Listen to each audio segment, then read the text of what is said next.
What's up, everybody? Arrg the Pirate here, and today we're playing a little Puch in the mid lane with that awesome skin that he has. And guys, I've got a couple of things I want to talk about. First up, I have started the online community ATP Crew, which is the PlayStation Network community. This is the best way to get a hold of me since I do cut off notifications during recordings. Just simply type in the search ATP, you'll find it with my logo, join it, and this will be for Sunday Fun Days. And if you just want to say, hey man, what's up? This is the best way to do it and get in touch with me. Also, I want to start giving away codes again. So the first person to write a comment on this video gets a free code. I'll come up with more inventive ways of getting codes out later, but right now, first person that writes a message, anything, it can be anything. You get a free skin, and let's make it happen, guys. Alright, now let's get into the build. Now, for my first 1500 gold, I'm going to start out with Mage's Blessing, Ancient Artifact, which is rank 1 of Chronos Pendant, 3 healing potions, and 2 mana potions. And then I'm going to follow that up with Shoes of Focus, Chronos Pendant, Obsidian Shard, Spear of the Magus, ISO Gem, and Rod of Tahuti. And then I've got Aegis and Beads for my relics.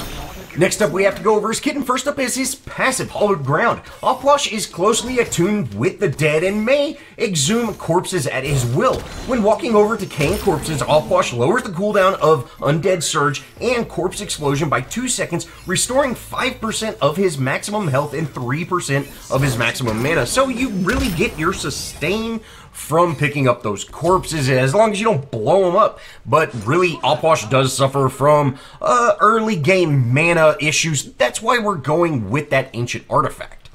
Undead Surge is his one, and Puch raises up 2 decaying corpses from the underworld that surge forward, exploding on anything they touch. When they reach maximum distance or Puch reactivates the ability, Undead Surge deals damage and slows targets that it hits. The corpses then explode, but they remain on the ground and can be picked up for that sustain.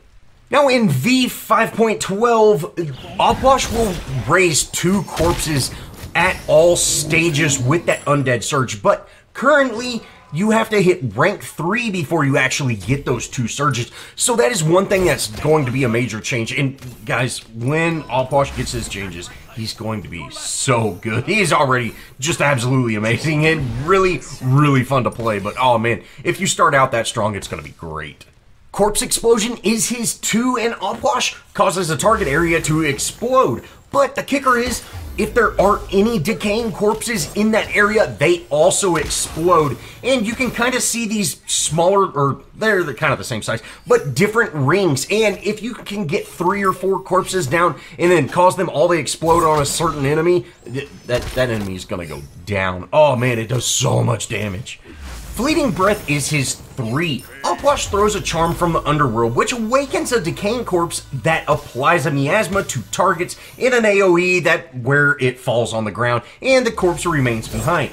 Targets take damage every second, and after the duration, targets take additional damage and are stunned if they were healed by any ability during that initial duration. So, in Raw's case, this works out great. If he ever goes into his little sunbeam of healing, and I've got that miasma on him, he's going to get stunned, and we'll just tee off on him.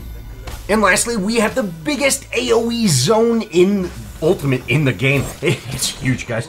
Empty the Crypts. Puch unleashes an army of wraiths from the 9th hell that swarm forward and deal damage to all enemies that they collide with.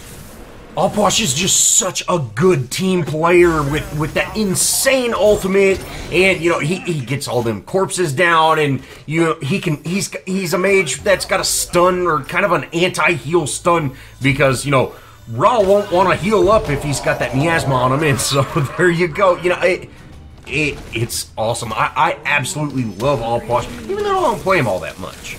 Now, of course, let's get into the gameplay. So we've got a level advantage now. With the assist of Mercury, we were able to take out Raw, and we have not been able to rotate all that much, and that's mainly because Puch does have a not quite as strong clear at the early stages of the game. You know, it does take him a little bit longer to get online, as opposed to someone like Raw that can shoot that laser beam down and just take out everybody. But now that we've got a little bit of farm, you can see we can instantly clear things. It takes an absolute ton of mana to do it, but we can actually clear lanes fairly quickly, and you can see we've got all the corpses down.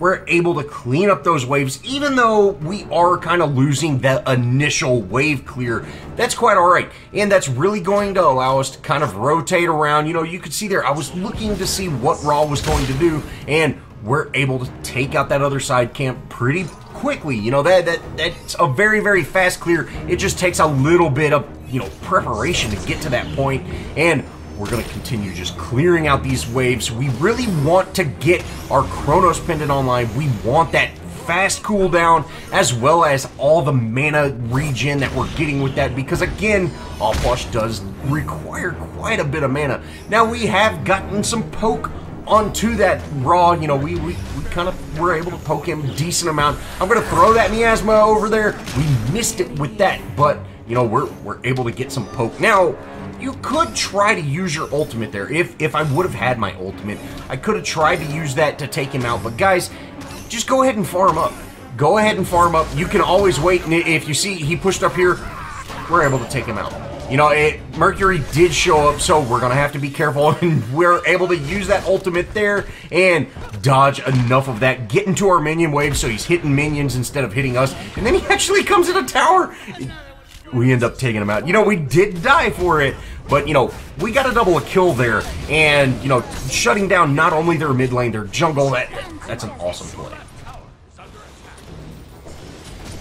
Now, I'm going to cut out a few seconds there, but once we actually spawn back in, we're going to head back to our red. We go ahead, drop our red, head to mid lane. We're going to just clean that mid lane up, and you can see we've now flipped it. We're clearing waves faster than Raw is, and that's great.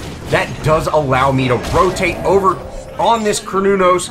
We're able to take him out, and easy peasy, guys. You know, we're starting out pretty strong, 4-1. You know, we did have that one death, and, you know, hey, there's not a whole lot we could do about that other than not being pushed up as far, but not that big of a deal. We're actually going to head to mid lane. You can see everybody's gone in here. We're able to use that ultimate, and we end up taking both of these guys out. Oh, man. You know, that's great. We had some great team collapse. You know, our Neath showed up, our Bacchus showed up. You know, awesome. Awesome play, and we're going to be able to get our mid lane pushing into tower. I'm going to continue to farm my side camps. Their Cabrakan is here, though, so we need to be careful of that. And you can see me. I'm kind of peeling around, and I'm heading back away from him. With Mercury showing up, we should be able to make something happen. I'm going to go ahead and try to get some things done, but it's not looking good. We're missing everything off. It's so terrible. But we finally do end up taking him out, which is great. And now I'm going to head back to my lane. Let's get our lane pushing. Let's try to take a tower. You know, we're keeping the enemy team on these staggered deaths, which is awesome, but we definitely want to start making some progress on some towers. We have lost our solo lane tower, so, you know, it would be nice to get a T1 down of our own. Now, since I've completely bullied this lane so far, Raw's, you know, he's definitely playing a little standoffish, and that's working well for me. It's allowing me to be very aggressive, especially with my ultimate up, and we're going to try to get some damage onto this Raw. You can see we poke him down a little bit there, but we need to clean this wave up, and you'll be able to see All Puch's wave clear. Once he gets a couple of items online, his wave clear is insane, guys, and we're able to take that out, no problem at all. And since we kept the enemy Raw at such a distance, he was only able to hit those first minions, and this is going to free me up to actually make a rotation and take out Red while, you know, he's still dealing with my lane. And you can see lanes are spawning back in, they're reset. I'm going to be able to push up and do the same thing to this wave. Now, one thing I see a lot of people do is, you know, they get that revenge type thing, and you can see Raw ulted me at full health. It did almost nothing to him, and I'm kind of baiting him here. And you're going to see, you know, he's just preventing me from backing, which is fine. That's completely fine. We're going to go ahead and go in on him here, and you can see we're able to get quite a bit of damage on him, and Neath is actually going to be able to take him out there. And that was really just, you know, him wanting that revenge on me, since I have kind of been picking on him. Guys, try to remain cool and just try to remain collected, I guess, because really, when something like that happens, that was 100% preventable by just, you know, not letting me kind of taunt him in a way.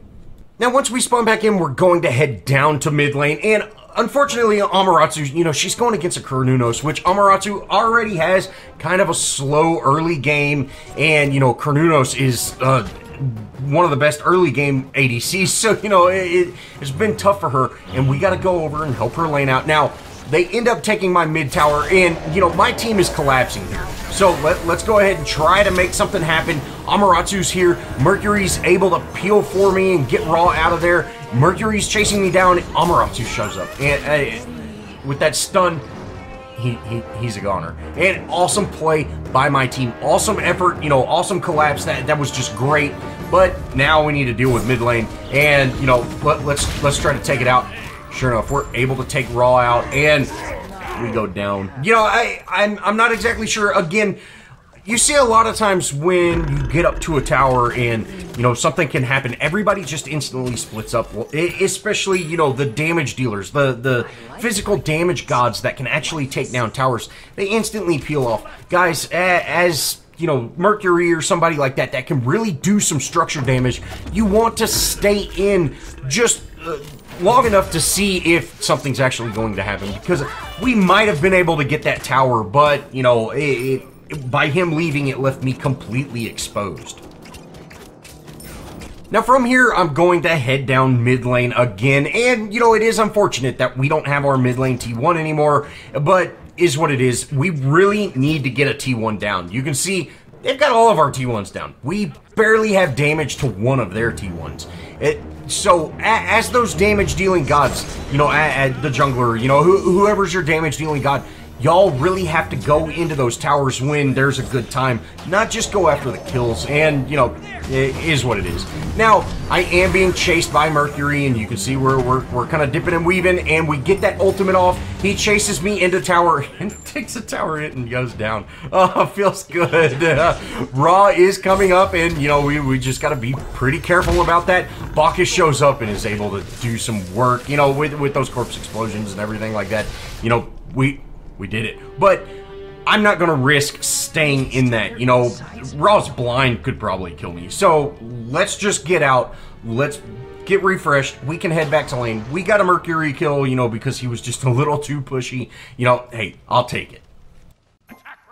Now, in my Agni video, if y'all watched that, y'all remember me talking about revenge killings, like how that Thanatos Waddenby just wanted to murder me. And that's the same case here with this Mercury. You know, we've shut down this Mercury twice when he's had a pretty successful gank. You know, he's just gotten a little overzealous, and you can see we're gonna do it again here.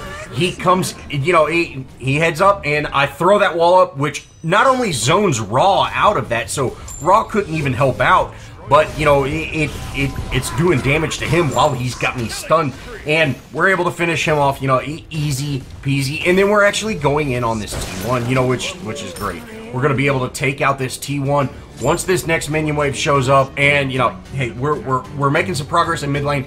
This is going to start allowing me to actually make better rotations and stay into team fights, not constantly having to babysit my lane. Now, with their mid lane and with that Mercury down, you know, I decided to actually stay in on that T2, and we're able to get it to half health with that Bacchus rotation, you know, and hey, that's absolutely great. But guys, you see, once the enemies show up, it's time to get out. Even with Bacchus here, which, you know, Bacchus could be my front line, but it's time to get out of that situation because you're already, they have a place to retreat. We don't. And you never want to stay pushed up like that.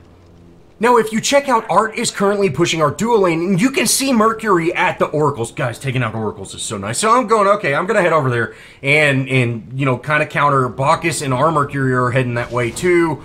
And I see Mercury taking this camp out, and I'm like, okay, let's kill Mercury. You know, and oh, cooldown off wash, baby. It's so nice. Then we end up heading over there, and we're able to take out Art, and they end up surrendering. You know, this was a really fun match. It was a shame we didn't get to play more, but is what it is. Well, I hope y'all enjoyed, and if you did, show me some love, leave me a comment, think about subscribing, and as always, I'll see y'all in the next video.